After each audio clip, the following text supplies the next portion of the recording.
ప్రభు అయిన యేసుక్రీస్తు నామములో వందనాలు తెలియజేస్తున్నాను.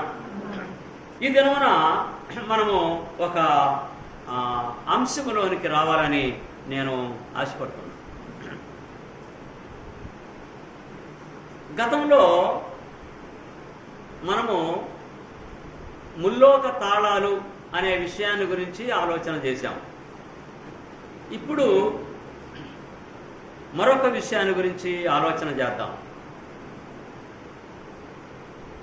ముల్లోకాల విడుదల. ముల్లోకాల విడుదల. ముల్లోకాలంటే మూడు లోకాలు. మూడు లోకాలంటే ఒకటి పరలోకం, రెండవది భూలోకం, మూడవది మృతుల లోకం లేదా పాతాళ లోకం. దాన్నే పాతాళ లోకము అని కూడా పిలువబడదు. మృతుల లోకం, మృతులు ఉండే చోటు, చనిపోయినటువంటి వారందరూ కూడా ఉన్న చోటుని మృతుల లోకము అని దేవుని యొక్క వాక్యం పిలిచింది. దీన్ని కొన్ని కొన్ని చోట్ల పాతాళ లోకం అని కూడా పిలవటం జరిగింది. విడుదలంటే మూడు లోకాల్లో సమస్యలు వచ్చాయి. ఈ మూడు లోకాల్లో ఉన్నటువంటి సమస్యల నుంచి విడుదల కావాలి. సమస్య వచ్చినప్పుడు విడుదల కావాలి. ఇప్పుడు మూడు లోకాల్లో సమస్యలు వచ్చాయి. ఈ సమస్యల్ని ఎవరు పరిష్కారం చేయాలి? ఎవరో ఒకరు పరిష్కారం చేయాలి. మూడు లోకాల పేర్లు చెప్పండి. పరలోకము, భూలోకము, మృతుల లోకము, లేదా పాతాళ లోకం. ముందు we will go to the heaven. పరలోకానికి వెళదాం. పరలోకములో సమస్య ఏంటో, ఆ సమస్య పరిష్కారం ఏంటో ఆలోచన చేద్దాం. పరలోకానికి వెళ్ళాలంటే చాలా విషయాలు ఉన్నాయి. అన్ని విషయాలను మనం ఆలోచన చేయం, కానీ ముఖ్యమైనటువంటి విషయానికి మనం వద్దాం. పరలోకములోని దేవుడు ఉన్నాడు, యేసుప్రభు ఉన్నాడు, ఇంకా పరిశుద్ధాత్మ ఉన్నాడు. వీరు ముగ్గురు అక్కడ చూస్తున్నారు, ఇక్కడ చూస్తున్నారు. బాగా గమనించాలి. తండ్రి అయిన దేవుడు, ప్రభు అయిన యేసుక్రీస్తు, పరిశుద్ధాత్మ, ఈ ముగ్గురు అక్కడ చూస్తున్నారు, ఇక్కడ చూస్తున్నారు. అందరూ అన్నీ తెలుసు. అయితే పరలోకంలో ఇంకెవరున్నారు? దేవదూతలు ఉన్నారు. దేవుని దూతలు ఉన్నారు. ఎంతమంది ఉన్నారు? లెక్క అనేది లేదు. అయితే పరలోకంలో ఎప్పుడైతే దేవునికి వ్యతిరేకంగా చేసే వాళ్ళు ఉన్నారో, దేవునికి అనుకూలమైనటువంటి సైన్యం ఉంది కనుక వీరిద్దరి మధ్యలో వాదన ఏర్పడింది. వాదన, దాన్ని యుద్ధం అని కూడా అనొచ్చు. వ్యతిరేక భావన ఉన్నప్పుడు, దేవుని మీద వ్యతిరేకంగా ఆలోచన చేసేటటువంటి దేవుని దూతలు ఉన్నప్పుడు, దేవునికి అనుకూలంగా ఉన్నటువంటి దూతలు కూడా తప్పో, మాట్లాడొద్దు, డోంట్ టాక్ అనే దూతలు కూడా ఉంటారు కదా. కాబట్టి అక్కడ ఒక యుద్ధ వాతావరణం ఏర్పడదట. ఎక్కడిది?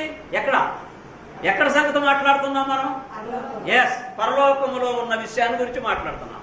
ఒకసారి ప్రకటన గ్రంథం 12వ అధ్యాయంలోకి వద్దాం. 7వ వచనం నుంచి చదువుదాం. అంతటా పరలోకమందు యుద్ధము జరిగాను. ఎక్కడ జరిగిందట యుద్ధం? యుద్ధం అంటే కత్తులు కటార్లు కాదండి, వాదన. ఎవరెవరికి వాదన? దేవునికి వ్యతిరేకమైనటువంటి వారికి, దేవునికి అనుకూలమైనటువంటి వారికి వాదన జరిగింది. దాన్నే యుద్ధము అన్నాడు. ప్రకటన గ్రంథం యొక్క సారాంశం అంతా యోహాను గారి యొక్క దర్శనం అంటే ఆయన చూపిస్తున్నాడు, ఈయన రాస్తున్నాడు. పరలోకములో జరుగుతున్నటువంటి దేవుడు చెప్తున్నవన్నీ కూడా ఈయన కళ్ళతో చూస్తున్నాడు, రాసేస్తున్నాడు. ఈయన కనపడదట. ఏం కనపడది? పరలోకంలో యుద్ధం జరుగుతున్నట్టు కనపడదట. ఈ యుద్ధం జరుగుతున్నప్పుడు ఎలా జరిగింది చూడండి. కొంచెం వివరంలోకి వచ్చేస్తాను. మికాయేలు అంటే ఎవరు?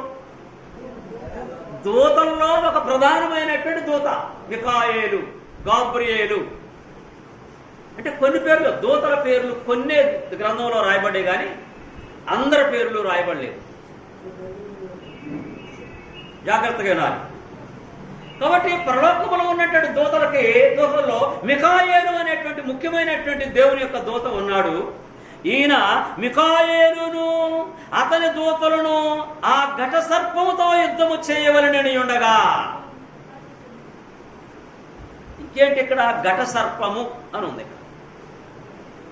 అంటే పరలోకములో దేవునికి వ్యతిరేకమైనటువంటి వారిలో ఒక లీడర్ ఉన్నాడు, ఒక నాయకుడు ఉన్నాడు. ఈ నాయకుడే ఘట సర్పము అని పేరు పెట్టాడు. ఎవరు వీళ్ళు? ఘట సర్పం అంటే సాతానుకి మరొక సాతాను, ఆ ఘట సర్పమే. ఈ సాతానుకి ఘట సర్పము అనే పేరు పెట్టాడు. ఘట సర్పము. దేవుని దూతల్లో మిఖాయేలు అనే పేరు కలిగినటువంటి ఒక దూత ఉన్నాడు. అలాగే దేవునికి వ్యతిరేకమైనటువంటి దూతలు కొంతమంది ఉంటే వారిలోని నాయకుడు ఉన్నాడు కదా, ఆ నాయకుడికి ఘట సర్పము అనే పేరు పెట్టారు. ఈ ఘట సర్పముతో యుద్ధము చేయవలెను అని ఉండగా, ఎవరికి? మిఖాయేలు నిర్ణయం చేసుకున్నాడట.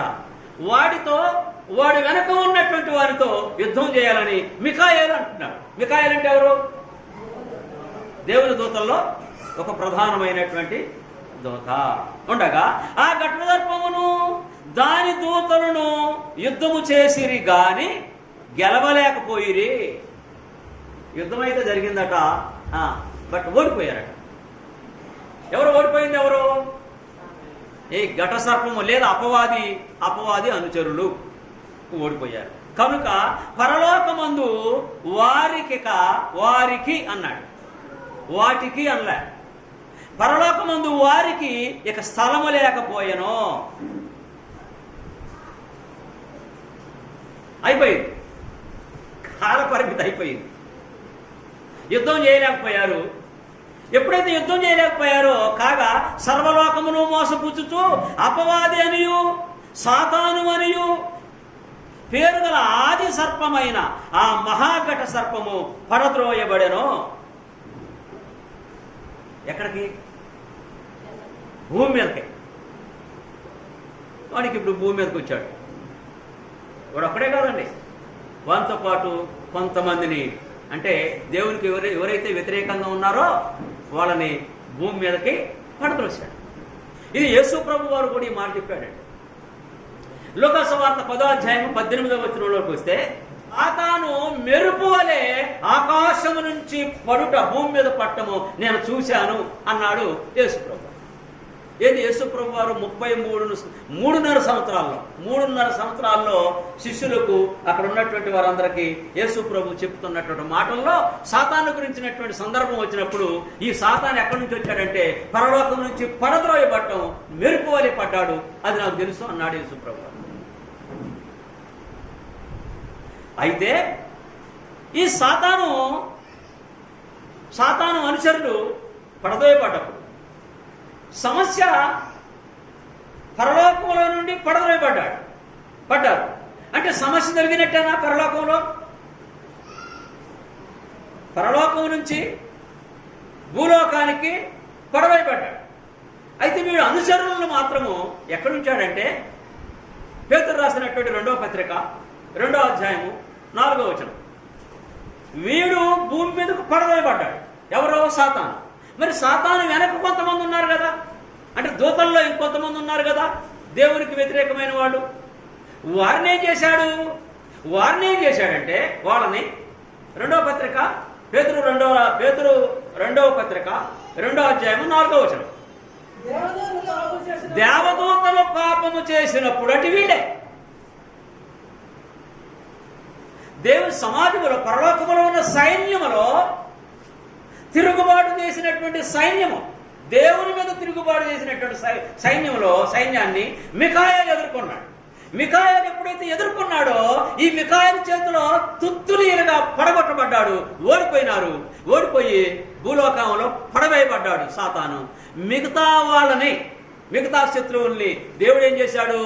దేవుడు వారిని వదిలిపెట్టక, పాపము చేసిన దూతలను దేవుడు వదిలిపెట్టక, పాతాళ లోకమందలి కటిక చీకటి గల బెలువలోనికి త్రోసి తీర్పు దినము వరకు కావలిలో వాళ్ళని చేశాడు.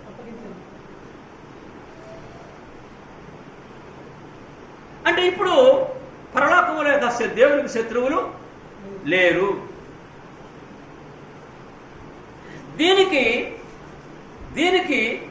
యేసు ప్రభువారు ఈ విషయంలోని యేసు ప్రభువారు భూలోకానికి వచ్చి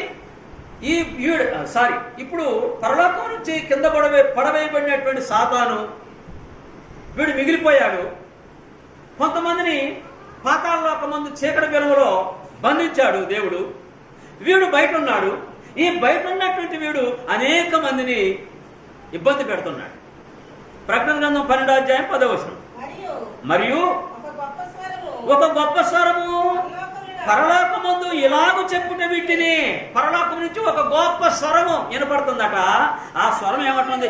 రాత్రింబవళ్ళు మన దేవుని ఎదుట మన సహోదరుల మీద నేరము మోపువాడైన అపవాది పడద్రోయబడి ఉన్నాడు అని ఒక పెద్ద స్వరము వినపడుతుందట పరలోకంలో.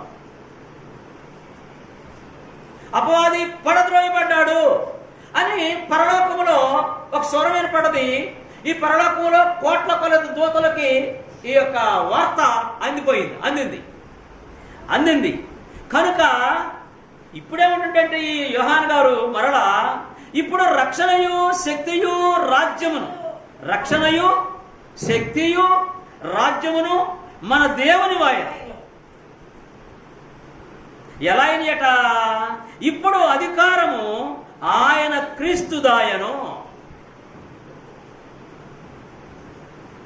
ఈ పడగొట్టబడ్డ తర్వాత యేసు క్రీస్తుకి పరలోకమందును భూమి మీదను అధికారము వచ్చింది. ఇంకొకసారి, వారు గొర్రెపిల్ల రక్తమును బట్టి తామిచ్చిన సాక్ష్యమును బట్టి వారిని జయించి ఉన్నారు. కానీ మరణము వరకు తన ప్రాణములను ప్రేమించిన వారు కారు. అందుచేత 12వ వచనం, పరలోక నివాసులారా ఉత్సహించుడి.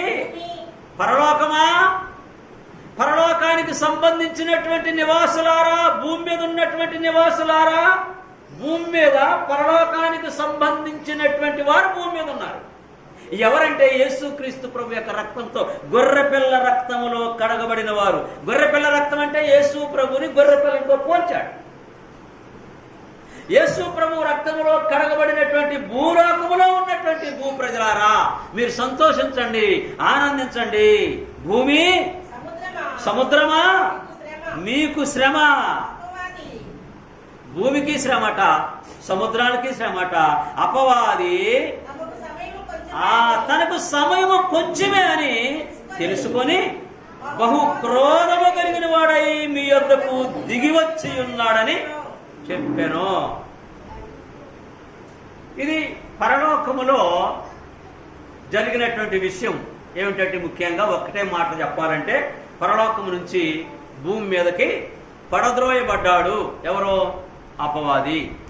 తర్వాత మరికొంతమంది తిరుగుబాటుదారులను, తీవ్రవాదులు.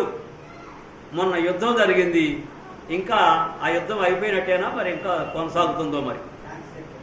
అయిపోయిందా? అయిపోయిందా?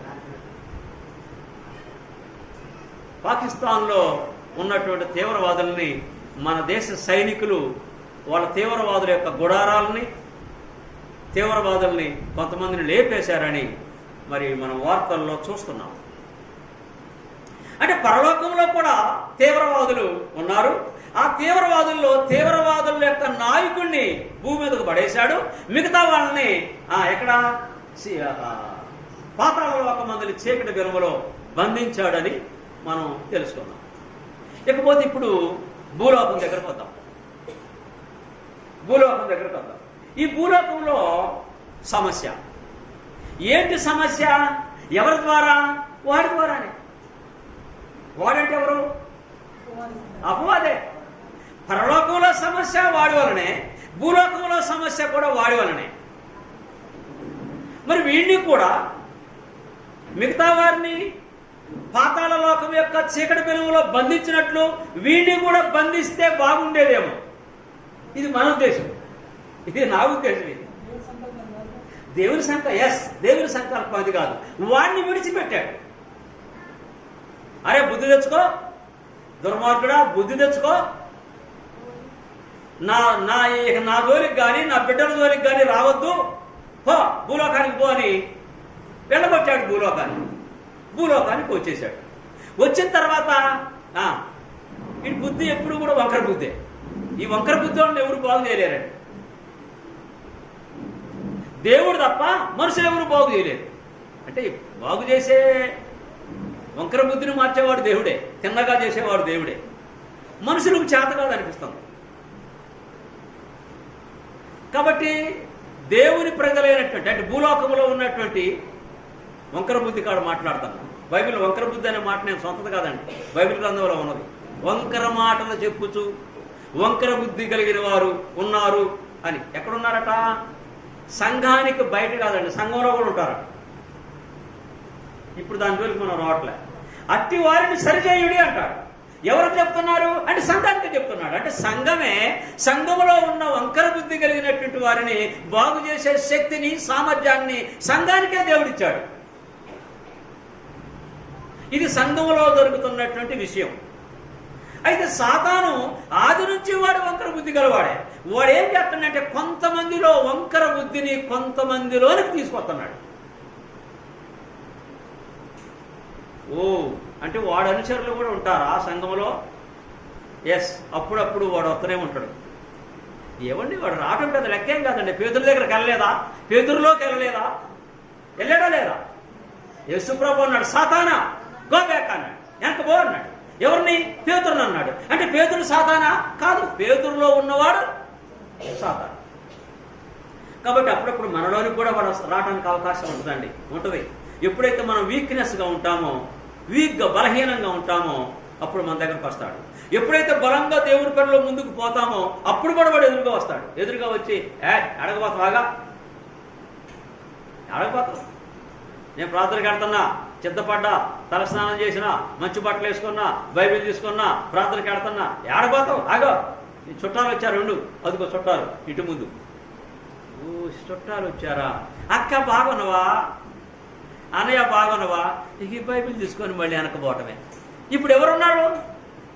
ఆ మనిషిలో ఎవరున్నట్టు? సాతానే. అది సాతాను ఎక్కడో ఉంటాడండి, మనలోనే ఉంటాడు. మనని పోతున్నటువంటి దేవుని మందిరానికి పోతున్నటువంటి వారిని వెనక తిప్పుతాడు. మనం కాదు సాతాను, మనలోనికి సాతాను వస్తాడు. మనం ఏం చేస్తాడంటే వాడి వైపు తిప్పుకుంటాడు అన్నమాట. మనకు ఇష్టమైనటువంటి వాళ్ళని ఎరగా వేసి బంధువులను తెప్పించాడు. బంధువులను తెప్పిస్తే అప్పుడు బంధువుల మీద ఉన్నటువంటి ప్రేమ, ఆప్యాయత, అనురాగము ఏమవుద్దంటే మనని వెనక తిప్పేసింది. అంటే మనల్ని దేవుని సన్నిధికి రాకుండా వెనక తిప్పాలంటే సాతాను డైరెక్ట్గా రాడు, కానీ వేరే వాళ్ళ ద్వారా వచ్చి మనల్ని పక్కకు తిప్పేస్తాడు.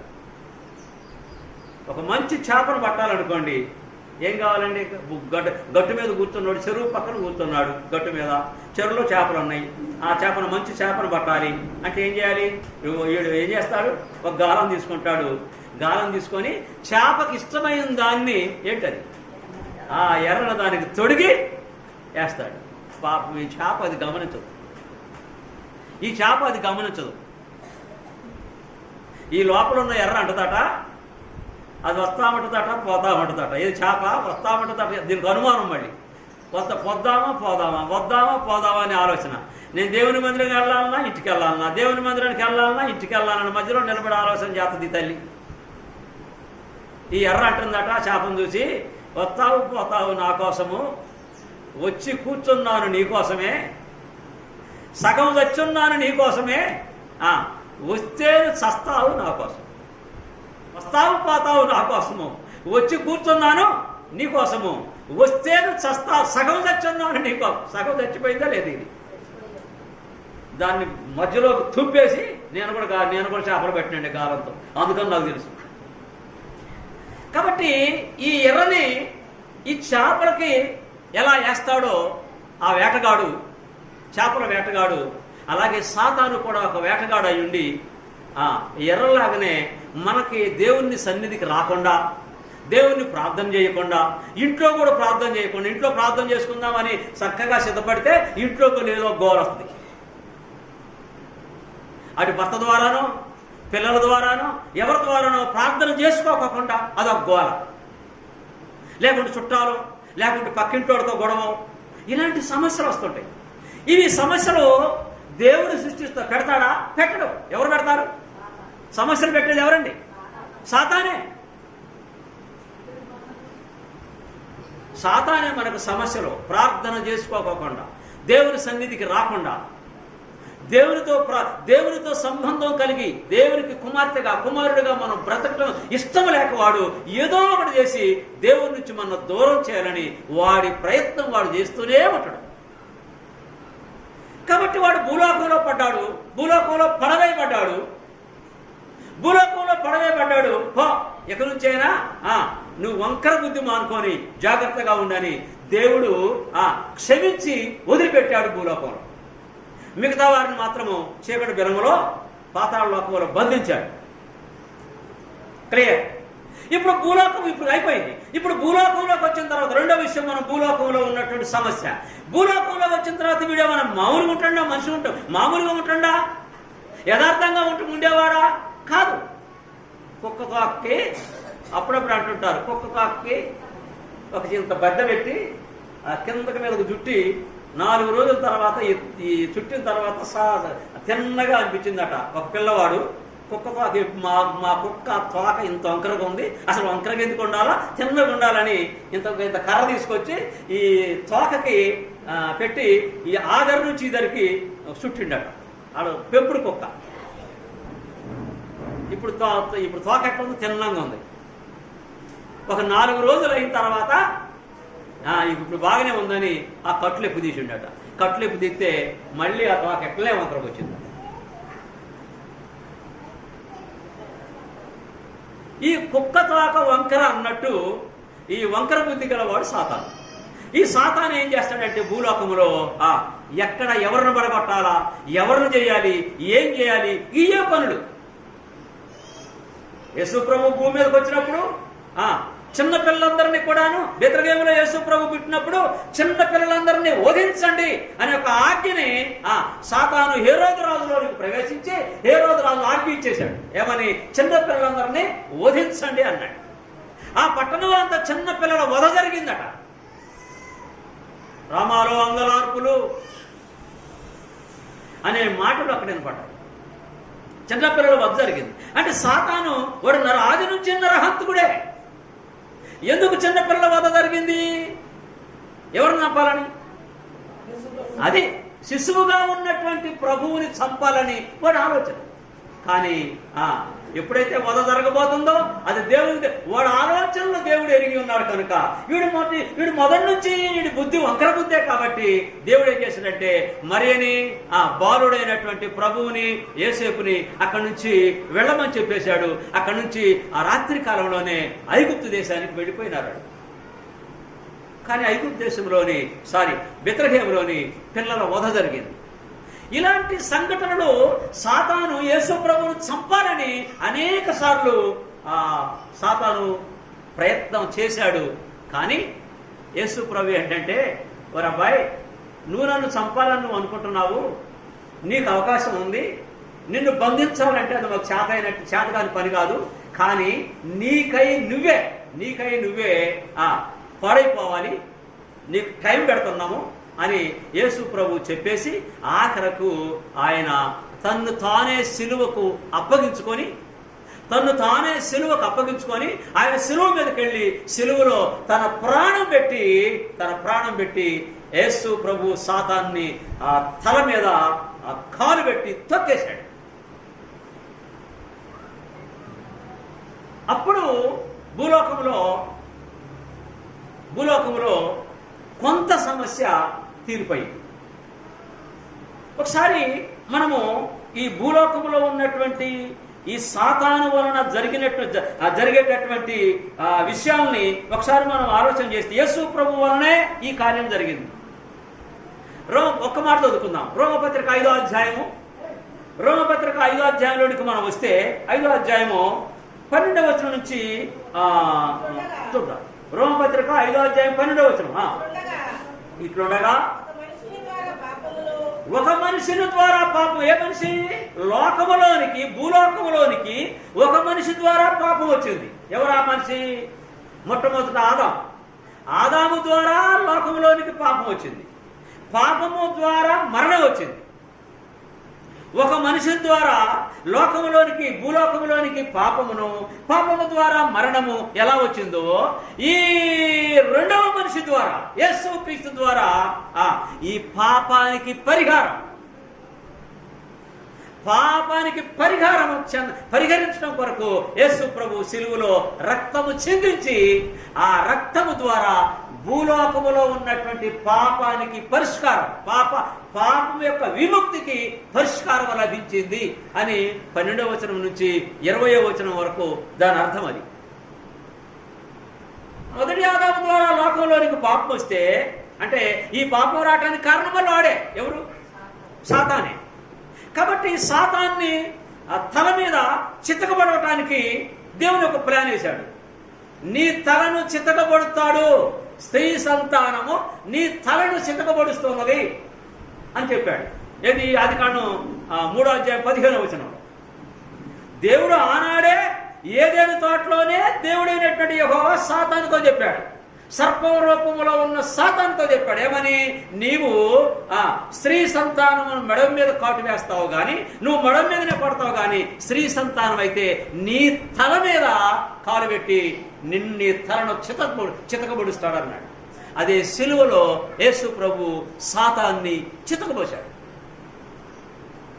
సాతాన్ని జయించాడు. దీని గురించి మాట్లాడాలంటే చాలా టైం పడుతుంది. అందుకని ఎఫ్సీ పత్రికలో కూడా ఎఫ్సీలకు రాస్తూ, ఎఫ్సీ పట్టణంలో సంఘానికి రాస్తూ పౌలు గారు ఎఫ్సీలకు కూడా దీన్ని క్లియర్ చేస్తున్నాడు. ఎఫ్సీ పత్రిక 2వ అధ్యాయం ఒకసారి 13వ వచనం పౌలు గారు ఎఫ్సీ పట్టణంలో కూడా క్లియర్ చేస్తున్నాడు. దీన్ని యేసు ప్రభు ద్వారానే సాతానుకు అపజయం కలిగిందని. ఆయనను మునుపు దూరస్తులైన మీరు, అంటే అన్యులుగా ఉన్నటువంటి మనల్ని గురించి అన్యుల గురించి మాట్లాడుతున్నాడు. క్రైస్తవులైనటువంటి అన్యుల గురించి మాట్లాడుతూ మునుపు దూరస్తులైనటువంటి మీరు ఇప్పుడు క్రీస్తు యేసునందు క్రీస్తు రక్తము వలన మీరు సమీపస్తులై ఉన్నారు అన్నాడు. అంటే యేసు ప్రభు యొక్క రక్తము ద్వారానే మనకి ఈ విమోచన కలిగింది. కనుక అపవాదికి అపజయం అనేది భూలోకంలో జరిగింది. అపవాదిని యేసు ప్రభు ఓడించాడు. అందుకని ఒక భక్తుడు పాటను రాశాడు. ఒక పాటని, సాతాను ఓడెను జయ యేసు, సాతాన్ని గెలిచెను జయ యేసు, పాతవి గతించే జయ యేసు, దాతము నీవే జయ యేసు, జయ జయ యేసు జయ యేసు, జయ జయ క్రీస్తు జయ క్రీస్తు. ఆయన విజయాన్ని సాధించాడు యేసు ప్రభు. భూలోకంలో దేవుని ప్రజలకి సాతాను ప్రజలకు కూడా యుద్ధము జరుగుతూ ఉండగా, ఈ యుద్ధములో సాతానుని ఓడించాడు యేసు ప్రభు తన పరిశుద్ధమైన శిలువ రక్తము ద్వారా ఓడించి దేవుని పిల్లలను బాప్తిసం ద్వారా తిరిగి దేవుని సన్నిధికి రప్పించుకుంటున్నాడు. అంటే మన పాపములు యేసు ప్రభు యొక్క రక్తములో కడగబడి మనము క్రైస్తవులమై మనము దేవుణ్ణి తండ్రి అని పిలుస్తున్నాం. అంటే దేవుణ్ణి తండ్రి అని పిలవటానికి ఆయన రక్తములో కడగబడితేనే తండ్రి అని పిలిచే హక్కు మనకుంటుంది. యేసు ప్రభు యొక్క రక్తములో కడగబడితేనే దేవుణ్ణి తండ్రి అని పిలిచేటటువంటి భాగ్యం దొరుకుతుంది. Without baptism there is no chance to call God ఏమని తండ్రి అని పిలిచే అవకాశము లేదు. ఆ మాట కూడా మనం చదువుకుందామా? దేవుడికి యేసు ప్రభువులో ఉన్నటువంటి వారికే దేవుడు తండ్రి. 2 కొరింథీయులకు రాయబడినటువంటి 2వ పత్రిక 6వ అధ్యాయంలోకి వస్తే, కొరింథీయులకు రాయబడిన 2వ పత్రిక, బాప్తిసం పొందకుండా, రక్షణ పొందకుండా దేవుడు నీకు తండ్రి కాడు. Without baptism there is no chance to call to God. రక్షణ పొందితేనే దేవుణ్ణి తండ్రి అని పిలిచే అవకాశం ఉంది, లేకపోతే అవకాశము లేదు. కాబట్టి దేవుడు ఈ అవకాశాన్ని ఏర్పాటు చేశాడు భూలోకంలో. పరలోకంలో సమస్య పరిష్కారం అయింది, ఇప్పుడు భూలోకంలో ఉన్న సమస్య పరిష్కారము అయింది. ఎలా అయింది? యేసు ప్రభు యొక్క రక్తము, శిలువ రక్తము ద్వారా భూలోకంలో సమస్య పరిష్కారం అవుతుంది. 2 కొరింథీ పత్రిక 6వ అధ్యాయము 14వ వచనం ఒకసారి చూద్దామా? మీరు అవిశ్వాసులతో విజోడిగా ఉండొద్దు. 18వ వచనం చూద్దాం. మీరు చాలా చదవాల్సింది. మరియు నేను మిమ్మల్ని చేర్చుకుంటాను, నేను మీకు తండ్రినై ఉంటాను, మీరు నాకు కుమారులు కుమార్తెలనయ్యుందురు. సర్వశక్తి గల ప్రభువు చెప్తాడు. ఎప్పుడు? When you baptised in Christ, blood of Christ, క్రీస్తు రక్తములోనికి నువ్వు బాప్తిస్మం పొంది ఎప్పుడైతే రక్షింపబడతావో అప్పుడు నీవు తండ్రి అని పిలిచే అవకాశం నీకు ఉంది. లేనిచో అవకాశం నీకు లేదు. తండ్రి నువ్వు కుమారుడు కాదు, నువ్వు కుమార్తెవు కాదు. ఇక్కడ మాట అదే అంటున్నాడు. నేను మీకు తండ్రినై ఉందును. ఎప్పుడు? When you baptize in Christ. క్రీస్తులోనికి నువ్వు ఎప్పుడైతే బాప్తిస్మం పొందుతావో, యేసు ప్రభువులోనికి ఎప్పుడైతే వస్తావో అప్పుడు నీవు కుమారుడము కుమార్తెవే. లేనిచో లేదు, అవకాశం లేదు. చాలా క్లియర్గా మాట్లాడుతున్నాడు ఇక్కడ. అందుకని ఇంకొక మాట గలతీ పత్రిక 3వ అధ్యాయంలోకి వస్తే ఇదే విషయాన్ని తెలియజేస్తున్నాడు. గలతీ పత్రిక అంటే యేసు ప్రభు ద్వారా భూలోకములో ఉన్న సమస్య పరిష్కారం అవుతుంది.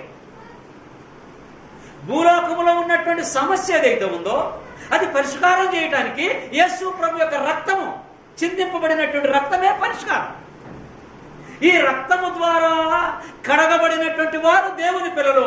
ఇప్పుడు అపవాదికి అపజయం. అంటే ఇక్కడ కూడా అపవాదికి వాడు మొహం నొప్పి అవుతుంది. పరలోక యుద్ధంలో వాడు ఓడిపోయాడు, పడద్రోయబడ్డాడు. ఇప్పుడు భూలోకంలో జరుగుతున్నటువంటి యుద్ధంలో క్రీస్తు ప్రభు ప్రేమతో జయించాడు, తన రక్తము శిలువలో చిందించి జయించాడు. వీడంటే ఎవరు? అపవాది, సాతాను ఓడిపోయాడు. ఆయన రక్తంలో కడగబడినటువంటి వారు దేవుని పిల్లలవుతున్నారు. ఈ రోజున ప్రపంచంలో 240 దేశాల్లో 240 దేశాల్లో అన్ని దేశాల్లో కూడా క్రీస్తు ప్రభు యొక్క రక్తములో కడగబడి తండ్రి అని ప్రార్థన చేస్తున్నారు. మరి సాతానుకి అపజయం కలిగింది. ఆడిక్కడ కూడా దెబ్బతిన్నాడు, భూలోకంలో కూడా దెబ్బతిన్నాడు. అందుకని ఇక్కడ అంటాడు గలతీ పత్రిక 3వ అధ్యాయము 26వ వచనం, క్రీస్తు యేసునందు మీరందరూ విశ్వాసము వలన, అంటే దేవుని నమ్ముకొని దేవునిలోనికి రావటం ద్వారా దేవుని కుమారులై ఉన్నారు అన్నాడు. అంటే విశ్వాసం అంటే కేవలం విశ్వాసం నమ్మటం ఒక్కటే కాదు, నమ్మి బాప్తిస్మం పొందినవాడు రక్షింపబడును అన్నాడు యేసు ప్రభు వారు డైరెక్ట్గా. మార్కు సువార్త 16వ అధ్యాయం 16వ వచనంలో విశ్వాసం ఉంచి, కేవలం విశ్వాసం ఉంచితే అంతేకాదు, నమ్మి బాప్తిస్మం పొందినవాడు రక్షింపబడును అన్నాడు యేసయ్య. నేను నమ్ముతాను కానీ నేను బాప్తిస్మం పొందను అంటే అది సగమే కదా. మరి సగమైతే ఎట్లా? ఇప్పుడు 35 మార్కులు వస్తే పాస్, లేదంటే దానిలో నాకు సగం వస్తే చాలు అంటే ఎట్లా కుదిరితే అదే ఆ ఎడ్యుకేషన్, ఆ డిపార్ట్మెంట్కే కరెక్ట్ కాదు అది.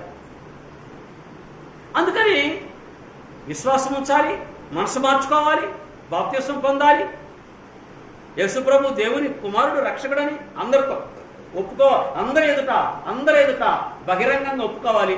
అప్పుడు బాప్తిస్మం పొందాలి. బాప్తిస్మంలో మీ పాపములు, మన పాపములు ఆయన రక్తములో కడిగి వేస్తాడు. ఎలా కడిగి వేస్తాడో మనకు తెలియదు. ఈ రీతిగా భూలోకములో ఉన్న సమస్య కూడా యేసు ప్రభు తొలగించాడు. అంటే భూలోకంలో ఉన్నటువంటి సాతానుతో కలిసి యుద్ధములో యేసు ప్రభు చనిపోతున్నాడని వీడు సంకలు పట్టుకొని సాతాను సంతోషపడుతున్నాడు. కానీ ఆ మరణము ద్వారా అపవాదిని ఓడిస్తున్నాడు అనే విషయాన్ని అపవాది గ్రహించలేకపోయాడు. ఎందుకంటే ఆనాడు ఏదేని తోటలోనే దేవుడు చెప్పాడు ఏమని, నీ సంతానమునకును స్త్రీ సంతానమునకును యుద్ధము కలుగజేసేదను అన్నాడు. ఆ యుద్ధములో నువ్వు ఓడిపోతావు అన్నాడు. అందుకే నిన్ను భూలోకములోనికి పంపించారు. అందుకనే భూలోకంలో నిన్ను విడిచిపెట్టా. కాబట్టి పరలోకంలో అపజయం కలిగింది వాడికి, భూలోకంలో కూడా అపజయం కలిగింది. ఇక మూడో లోకం ఏంటది? మృతుల లోకం. ఎస్, మృతుల లోకం. ఇప్పుడు మృతుల లోకంలోకి వద్దాం. ఒకటి పరలోకంలో యుద్ధాన్ని గురించి ఆలోచన చేశాం, భూలోకంలో యుద్ధాన్ని గురించి ఆలోచన చేశాం. పరలోకంలో అపవాది ఓడిపోయాడు, భూలోకంలో అపవాది ఓడిపోయాడు. ఇప్పుడు మృతుల లోకంలో ఉన్నటువంటి సమస్య ఏంటి? ఆ సమస్యకు పరిష్కారం ఏంటి? పరలోకంలో సమస్య పరిష్కారం అయింది, భూలోకంలో కూడా సమస్య పరిష్కారం అయింది. యేసు ప్రభు యొక్క రక్తము ద్వారా అపవాదికి అపజయం కలిగింది. ఆయన సమాధి నుంచి తిరిగి లేచాడు. ఆయన ఇప్పుడు పరలోకంలో ఉన్నాడు. కాబట్టి అపవాదికి అపజయం కలిగింది. ఇప్పుడు మృతుల లోకంలో ఉన్నటువంటి సమస్య ఏంటి? ఆ పరిష్కారం ఏంటి? మృతుల లోకము అంటే చనిపోయినటువంటి వారు ఉన్నటువంటి లోకం. చనిపోయినటువంటి వారు ఇప్పుడు మనకంటే ముందుగా చనిపోయినారు కదా. ఆదాము దగ్గర నుంచి అవ్వ దగ్గర నుంచి నిన్నటి వరకు ఈ క్షణం వరకు కూడా చాలా మంది చనిపోతారు. నిమిషానికి కొన్ని వందల మంది చనిపోతున్నారంటే నిమిషానికి. కొంతమంది పరదేశంలో ఉన్నారు, కొంతమంది వేదనకరమైన స్థలంలో ఉన్నారు. ఏది? మృతుల లోకములో 2 భాగాలు ఉన్నాయి. చనిపోయినటువంటి వారు 2 భాగాల్లో ఏదో ఒక భాగానికి వెళ్ళాలి. ఈ మృతుల లోకంలో సమస్య ఏంటి? దాని పరిష్కారం ఏంటి? ఆలోచన చేద్దాం. సమస్య ఏంటంటే ఒకసారి మొదటి సమూయేలు గ్రంథంలోకి వెళదాం. మృతుల లోకంలో మొదటి సమూయేలు గ్రంథంలో 28వ అధ్యాయంలోనికి వస్తే ఇక్కడ ఒక సమస్య మనకు కనపడుతుంది. ఎక్కడ సమస్య అంటే మృతుల లోకంలో సమస్య.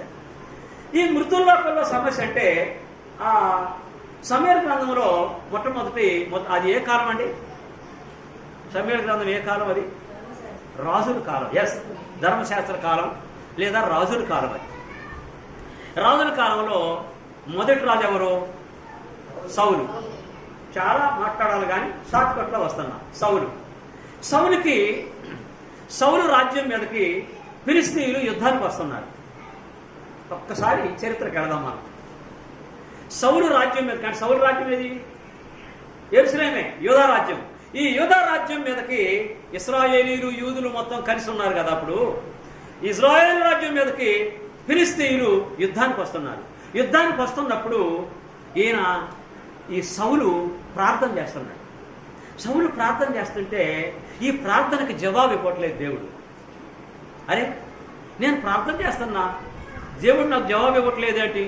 శత్రువులు వచ్చారు, యుద్ధపాలెంలో యుద్ధ సామాగ్రితోని వాళ్ళు అక్కడ దిగి రైట్ యుద్ధానికి సై రండి బయటికి అంటున్నారు. వాళ్ళు శతాధిపతులు వాళ్ళు ఉంటారు కదా, సైన్యాధిపతులు ఉంటారు కదా, రండి అంటున్నారు.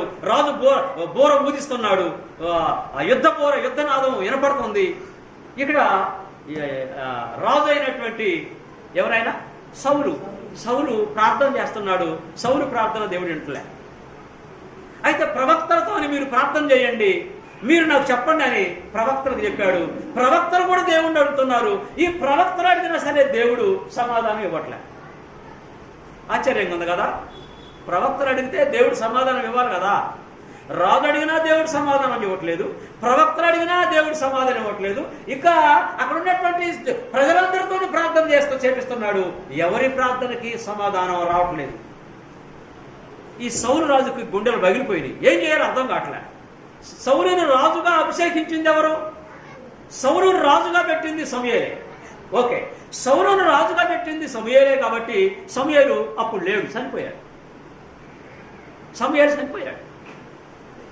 సమూయేలు తల్లి ఎవరు? ఎస్, అన్న. Very good. సమూయేలు తల్లి అన్న అంటే వరపుత్రుడు. దేవుడి దగ్గర అడిగి తెచ్చుకుంది కదా, ప్రార్థన చేసి. తెలుసు కదా, అన్న ప్రార్థన చేసి కన్నీటితో దేవుణ్ణి అడిగి తెచ్చుకుంది. సమూయేలు అనే బాలుడు పుట్టాడు. ఈ సమూయేలు ప్రవక్త, న్యాయాధిపతిగా పనిచేశాడు, ప్రవక్తగా పనిచేశాడు 40 సంవత్సరాలు. అయితే ఈ సమూయేలు చనిపోయాడు. మరి ఎవరు చెప్తారు? ఈయన రాజుగా ప్రకటించి సింహాసనం మీద కూర్చుండబెట్టింది సమూయేలే, లేడు. అప్పుడు ఏం చేశాడంటే అంతకుముందు ఈ రాజు ఏం చేశాడంటే సోది చెప్పేవాళ్ళని, తర్వాత చిల్లంగివారు ముల్లంగివారు సోదరులు చెప్పి దేవతల్ని సోది చెప్పేవాడు. మీరు ఇప్పుడు నిన్నారా సోది చెప్పేవాళ్ళు సోది చెప్తారమ్మా సోది అనుకుంటూ వస్తుంటారు. వాళ్ళ దేవతల్ని ఆ వేదిక మీదకి తీసుకొస్తారండి. ఆ దేవతల్ని వేదిక మీదకి తీసుకొచ్చి వాళ్ళు ఆ దేవతల చేత చెప్పిస్తుంటారనమాట. ఏది ఆ కాలంలో ఈ సౌలు ఏం చేశాడంటే వీళ్ళందరినీ కూడా దేశ బహిష్కరణ చేపించాడు. ఈ చరిత్రకు చాలా ఉంది, మరి అవన్నీ చెప్పాలంటే టైం లేదు. దేశ బహిష్కరణ చేపించాడు. ఇప్పుడు అక్కడ సోది చెప్పేవాళ్ళు లేరు, చనిపోయినటువంటి వారు వేదిక మీదకి వచ్చే అవకాశం లేదు. అప్పుడు సౌలు ఆలోచన చేసి సైన్యాధిపతిని పిలిచి, కొంతమందిని పిలిచి, మంత్రులను పిలిచి, అబ్బాయి దేవుడు నా ప్రార్థన వింటలేదు, ప్రవక్తల ప్రార్థనలు వింటలేదు, మరి యాజకులు చేస్తున్నటువంటి ప్రార్థన దేవుడు వింటలేదు, దేవుడు ఏంటి దూరంగా పోయాడు మనకి అనుకొని మళ్ళీ వచ్చి రాజా ఇదిగో పలానా చోట సోద చెప్పాముంది, పలానా కోనమ్మ బాగా చెప్పుద్ది, కోనమ్మ ఏమనుకోదామా బాగా చెప్పుద్ది సోదే, కాబట్టి దేవతలందరినీ కూడా వేదిక మీద తీసుకొచ్చి ఏ దేవతను పిలిస్తే ఆ దేవత వచ్చింది, మనమే అక్కడికి వెళదామని రాజు మారు వేషంలో వేరే వేషం వేసుకొని ఆ మారు వేషంలో ఒక పేదవాళ్ళలాగా ఒక అన్యుల్లాగా రాజు బయలుదేరి వెళ్ళిపోయి ఆ సోది చెప్పేవాళ్ళ దగ్గరికి వెళ్ళాడు. ఇది మనకి 28వ అధ్యాయంలోని ఈ విషయాన్ని సమూయేలు గ్రంథము 28వ అధ్యాయంలోని మనం దీన్ని చూస్తాం. నేను చదవకుండా చెప్తున్నా, తర్వాత చదువుకోండి, చదివితే చాలా లేట్ అవుతుంది. ఆడికి వెళ్ళాడు. వెళ్ళి నువ్వెవరో అన్నదా, నేను అమాయకుడిని, నాకు ఒక సమస్య వచ్చింది, ఆ సమస్యకు పరిష్కారం నువ్వు చేస్తామని ఒక దేవతని వేదిక మీదకు పిలుస్తామని నీ వేదిక మీదకు పిలుస్తామని వచ్చానమ్మా అన్నాడు. అనేసరికి మీరు ఇజ్రాయెల్ దేశం వాళ్ళు కదా, ఇజ్రాయెల్ దేశం నుంచి మమ్మల్ని తరివేశారు కదా, మీ దేశం నుంచి మమ్మల్ని తరివేశారు. ఆ రాజుకు తెలిస్తే ఆ రాజు పరమ దుర్మార్గుడు. ఎవరితో మాట్లాడుతుందేమో ఆ రాజుతోనే మాట్లాడుతుంది. ఆ రాజుకు తెలిస్తే పరమ దుర్మార్గుడు నిన్ను చంపుతాడు, నన్ను చంపుతాడు. వామ్మో మీ ఇజ్రాయేల్ మేమేం చెప్పరాయా వెళ్ళిపోండి అన్నది. ఓ తల్లి అట్లేమీ లేదులే మా రాజుగారు మారు మర్చిపోయినట్లే, ఏమీ కాదు, ఆ బాధ్యత నాది, నీకేమీ కాకుండా నీ మెడ మీద కత్తి రాకుండా చూసే బాధ్యత నాది అని ఆ దగ్గర ఉన్న వాళ్ళు కూడా చెప్పారు. మొత్తం మీద నీకెవరు కావాలి అన్నది. మొత్తం ఓపెన్ చేసింది. దేవతలు ఆరాలండి అంటే దేవతలు అందరూ వస్తున్నారు. నీకెవరు కావాలయ్యా, నీకెవరు కావాలంటే సమూయేలు అనేటువంటి వ్యక్తి ఒక ప్రవక్త కావాలా అన్నాడు. సమూయేలా ఏనెవరు అని అప్పుడు ఆమె సమూయేలుని పిలిచింది.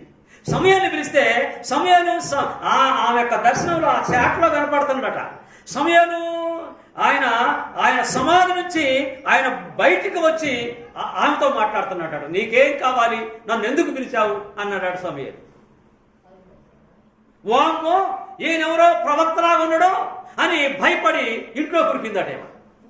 ఓడు తల్లి లోపలికి ఎందుకు పోతున్నావు రా అంటే, లేదు ఏనేదో ప్రవక్త, నువ్వెవరు మామూలు మనిషి కాదు, నువ్వు ఖచ్చితంగా రాజుగారికి సంబంధించినోడిగా, నువ్వు ఆ రాజపాటలోని అయ్యా నన్ను చంపేస్తారని గడగడగడలాడుతుంది. అనేసరికి నువ్వు రాజు కదా అన్నాడు.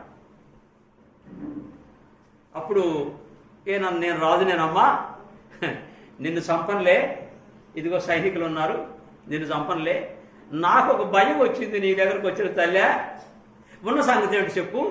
ఆయన పిలువ అంటే మళ్ళీ వచ్చింది. ఎలా ఉన్నాడు ఆయన? ఒక నల్లని దుప్పటి కప్పుకొని ఉన్నాడు. ఆయన సమాధి నుంచి లేచి భద్రం చేసుకొని బయటకు వస్తున్నాడు. ఆయన మహానుభావుడు అయ్యా, అమ్మో. అయితే ఆయన అడుగు ఏడి, ఆయనతో నేను మాట్లాడతా, నువ్వు మాట్లాడతావా అని చెప్పేసి ఆయనతో సమూయేలుతో మాట్లాడాడు. ఏమని? ఇదిగో సమూయేలు, రాజు సమూయేలుతో మాట్లాడుతున్నాడు. దేవుడు నా ప్రార్థన వింటలే, ఆ ప్రవక్తలు ప్రార్థన చేసినా వింటలే, ప్రధాన యాజకుడు ప్రార్థన చేసినా వింటలేదు. ఆయన దేవుడు మా ప్రార్థనకు సమాధానం చెప్పట్లేదు. ఫిలిస్తీన్ల దండు యుద్ధానికి బారులు తీరు ఉన్నారు. నేను ఏం చేయాలి నాకు అర్థం కావట్లా, నేను వెళ్ళాలన్నా వద్దా? ఇవాళతో యుద్ధం చేస్తే నేను చచ్చిపోతానా బతుకుతానా? ఏంటి పరిస్థితి? అని అడిగాడు సౌలు. అప్పుడు సమూయేలు జవాబు చెప్తున్నాడు. మొదటి సమూయేలు గ్రంథం 28వ అధ్యాయము. అసలు సమూయేలు బ్రతుకున్నాడా చనిపోయాడా? చనిపోయాడు. అంటే ఏ లోకంలో ఉన్నాడు? మృతుల లోకం, అంటే పాతాళ లోకంలో ఉన్నాడు. అంతేనా? మృతుల లోకంలో ఉన్నటువంటి సమయాన్ని బయటికి తీసుకొచ్చిందేమా? అవునా? ఏనాడో చనిపోయినటువంటి సమయాలు బయటకు వచ్చేసాడు. అంటే గద్ద అంటారు కదా, ఆ గద్ద మీదకి వచ్చేసాడు. ఇప్పుడు సమయాలు అంటున్నాడు, నీకేం కావాలి అంటున్నాడు. ఈ రాజు చెప్పాడు, ఇదిగో నేను యుద్ధానికి పోవాలన్నా వద్దా? దేవుడు మౌనంగా ఉన్నాడు. నేనేం చేశాను అని అడిగాడు. ఇప్పుడు సమయాలు మాట్లాడుతున్నాడు. అందుకు సమయాలు 16వ వచనం. అందుకు సమయాలు యెహోవా నిన్ను ఎడబాపి నీకు పగవాడు కాగా. ఆగండి. యెహోవా నిన్ను ఎడబాసి యెహోవా నీకు పగవాడైనప్పుడు నేనేం చేశాను? అర్థమైందండి? దేవుడే నిన్ను పక్కకు నెట్టాడు. కారణం నీకు తెలుసు. దేవుడు చెప్పినటువంటి రీతిగా నువ్వు పరిపాలన చేయట్లేదు. దేవుడు ఏం చేయమన్నాడో అది నువ్వు చేయట్లేదు. నీ కారణం నువ్వు ఎగరేస్తున్నావు. నీ హుందాతనాన్ని నువ్వు చాటుకుంటున్నావు. దేవుడు వెళ్ళొద్దన్న చోటుకు నువ్వు వెళుతున్నావు.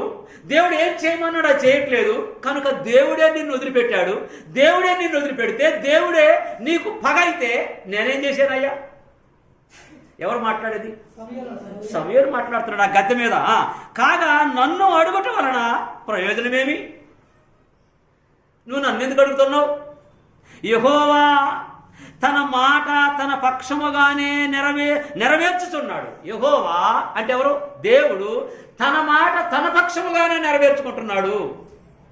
కనుక నీకు నా ద్వారా ఆయన సెలవిచ్చి ఉన్నట్లు నీ చేతి నుండి రాజ్యమును తీసివే. ఏం చెప్తున్నాడంటే, నాకు తెలుసు అది ఏంటంటే, నీ చేతిలో ఉన్న రాజ్యమును తీసివేసి నీ పొరుగువాడైన దావీదునకు దాన్ని ఇచ్చి ఉన్నాడు. రాజా, ఇక నీ చేతిలో రాజ్యము లేదు. ఈ రాజ్యాన్ని ఎవరికి ఇచ్చాడు? దావీదుకి ఇచ్చాడు. దావీదుని నువ్వు తరుముతున్నావు. దావీదుని నువ్వు శత్రువుగా చూస్తున్నావు. దావీదు కొండల్లో ఉన్నాడు. కనుక కొండల్లో ఉండి మోకరిస్తున్నటువంటి దావీదు ప్రార్థన దేవుడు విన్నాడు. నీ ప్రార్థన దేవుడు వినలేదు. కనుక నీ రాజ్యమును దావీదుకి ఇస్తాడు. నిశ్చయముగా నువ్వు చచ్చిపోతావు. గో అన్నాడు. వెళ్ళిపో అన్నాడు.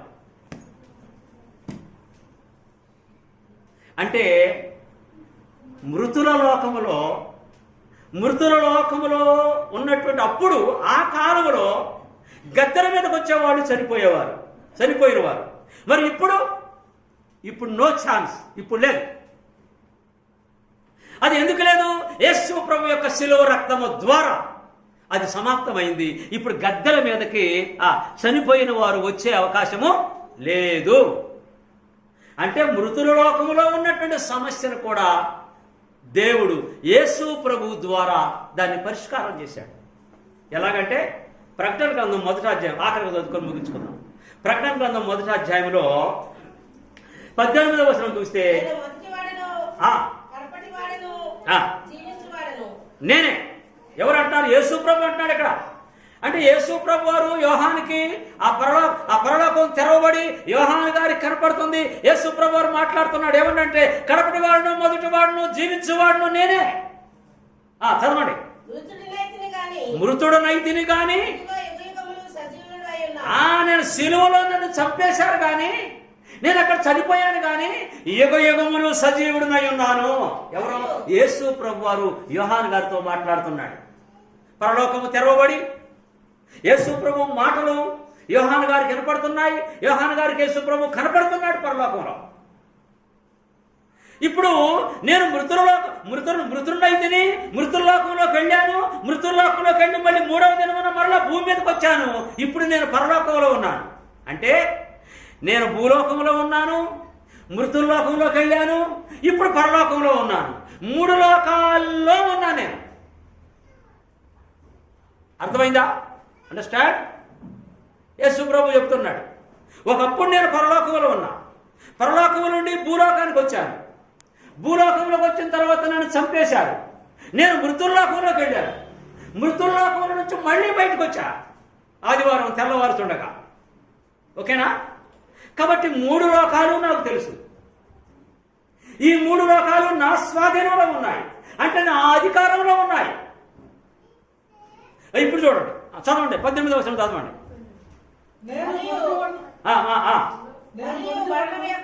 మరియు మరణము యొక్కయు పాతాళ లోకము యొక్కయు తాళపు చెవులు నా స్వాధీనంలో ఉన్నవి. తాళపు చెవులు అంటే అక్కడ అర్థం ఏంటంటే అధికారం. మరణము యొక్కయు పాతాళ లోకము యొక్కయు అధికారము, తాళపు చెవులు నా దగ్గర ఉన్నాయి. కాబట్టి పరలోకములో అధికారము, భూలోకములో అధికారము, మృతుల లోకములో అధికారము ఆయన చేతిలో ఉంది. కారణం ఏంటంటే 3 లోకాల్లో సమస్యల్ని పరిష్కారం చేసింది యేసు ప్రభు ద్వారా. దేవుడైన యెహోవా సమస్యల్ని పరిష్కారం చేశాడు. అంటే ఈ 3 లోకాల్లో సమస్యల నుంచి విడుదల యేసు ప్రభు ద్వారా దేవుడైన యెహోవా చేశాడు. అందుకని ముల్లోక విడుదల అంటే 3 లోకాల్లో సమస్యల నుంచి విడుదల, సమస్యల నుంచి పరిష్కారం యేసు ప్రభు ద్వారానే. కనుక సమస్యల నుంచి భూలోకములో ఉన్నటువంటి మనము కూడా యేసు ప్రభు ద్వారా, ఆయన రక్తము ద్వారా విడుదలయ్యాం కనుక మనం కూడా దేవునికి కుమారులుగా కుమార్తెలు అయ్యాం కనుక ఈ మహాభాగ్యాన్ని వదిలిపెట్టకుండా ప్రతి పరిశుద్ధ దినమున, ప్రతి ప్రభు దినమున మన రక్షణకు ఆధారమైనటువంటి ఆ శిలువ రక్తము, ఆ శిలువలో పడినటువంటి శ్రమ, ఆయన శరీరము ప్రతి ఆదివారం మనం మొదట జ్ఞాపకం చేసుకుంటూ ఆయనకు విధేయులమై క్రైస్తవ జీవితాన్ని జీవిస్తూ ఆయన యొక్క ఆశీర్వాదాలు, ఆయన దీవెనలు మనం అందరం పొందుదాం. ఓపికతో విన్న మీ అందరికీ వందనాలు తెలియజేస్తూ ముగిస్తున్నా. Thank you.